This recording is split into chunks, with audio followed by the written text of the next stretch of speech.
What if I told you that the most powerful banking entity in the world was laundering money, and that its corporate bureaucrats go to great lengths to make sure that their illegal activities are never discovered? Well, right now you're probably thinking that's not news, but stay with me here. The World Bank is an international financial institution that's designated to help developing countries by providing loans, all in the name of, quote, reducing global poverty. However, the banking giant has been accused of actually increasing poverty by keeping the third world in perpetual debt and in servitude to the first world. But aside from its obvious critiques, there's also blatant criminal corruption taking place at the highest levels of the financial institution. One woman has risked everything to shed light on this truth. She's exposed information that reveals the extent of the collusion between financial groups and foreign governments. Her name is Karen Hudes. She was senior counsel at the World Bank for 12 years before blowing the whistle. She's joining me now to talk about her experience and what it all means for the rest of us. I'm joined by Karen Hudes. Thank you so much for coming on, Karen. Thanks for having me. So could you briefly explain what the impetus was for you to speak out? What did you see? I was a lawyer, and I saw securities fraud. I saw financial information that was not being disclosed to $180 billion worth of bondholders. It was my job to make sure that the financial statements were correct. So first, I reported it up the corporate ladder to the audit committee. When that didn't work, I went to the U.S. Treasury Department. And when that didn't work, I went to the U.S. Congress. Senator Lugar wrote 3 letters to the World Bank saying, don't fire this lady. And they promptly fired me. This means that the U.S. Congress does not have the information that it needs. So they stuck with the problem. After I was fired, 3 senators asked for a GAO inquiry into the corruption that I was reporting at the World Bank. Senators Lugar, Leahy, and Bai. Walk us through what exactly, where was this money being laundered, to whom? The money was going every which way because anybody that reported misconduct was fired. So in one case, the borrowers were being overcharged. In another case, I was reporting corruption in the Philippines. $900 million worth of money that should have gone to fight poverty in the Philippines instead went to a corrupt man, Lucio Tan, who was in default on his loans. Philippine National Bank went into default.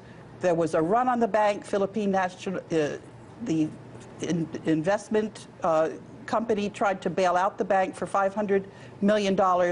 And then the board was lied to. And my story is about trying to uncover the cover-up.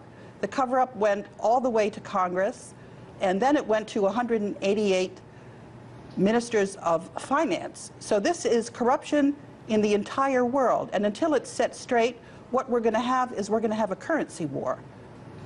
So you think that this was just a microcosm of what's happening across the entire institution? You just saw one aspect of this kind of laundering.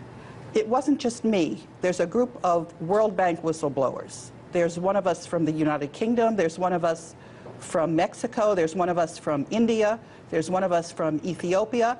And we're all reporting the same thing, corruption from top to bottom of that institution. The money's going every which way, but where it needs to go to fight poverty. And so you said that you were kind of stifled. You went to the government, and then you had a couple senators on your side, congresspeople.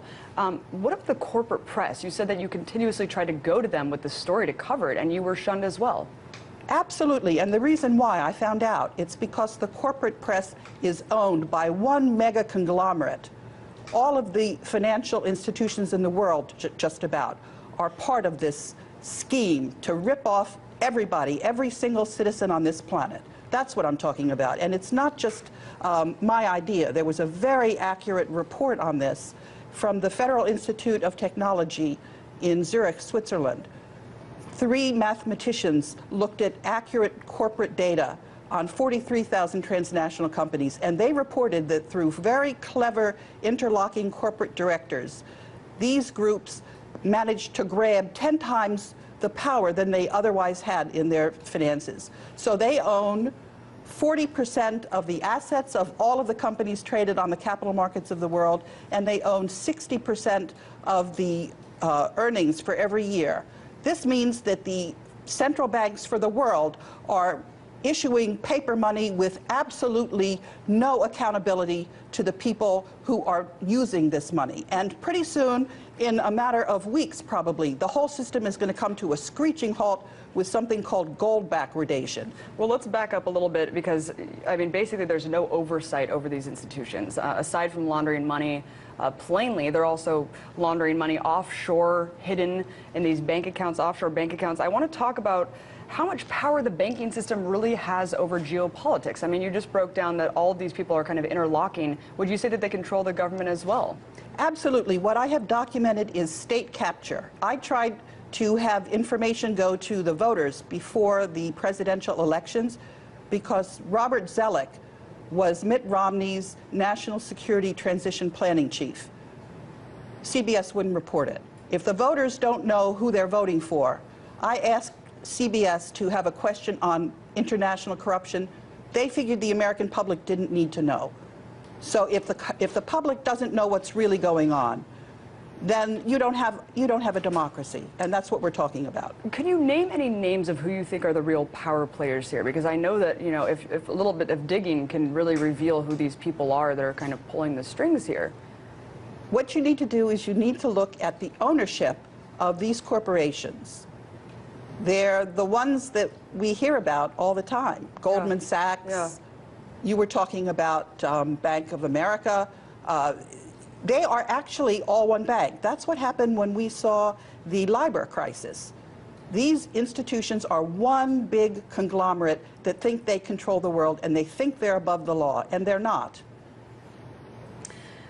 What about just the guise of the IMF and World Bank, kind of looking back since you served so long into this institution? What do you think about kind of what they present and sell themselves to the entire world? I mean, the whole structural adjustment policies, keeping the third world perpetually in debt. I mean, do you think that's just an entire ruse to maintain their profit structure? I think these are institutions that, if they're cleaned up, can do a lot of good. They can provide a basis for a peaceful transition. It's very clear that we need to have some regularity in our international financial system. We need what we certainly don't need is a currency war, and that's what we're on track for, unless and until we start to get to the bottom of this corruption. And it's very simple, actually, to do, because most of the people know that the corporate media, 70% of the Americans in a recent Gallup poll distrust their media, because it's owned by these banks. Karen, to wrap it up, why do you think that whistleblowers such as yourself, obviously exposing this massive corruption within these financial institutions, are not incurring the full wrath of the state as we see as somewhere like Edward Snowden or Bradley Manning? That's a very interesting question. I think it's because we have the people behind us and enough people know about us, and because we're working together.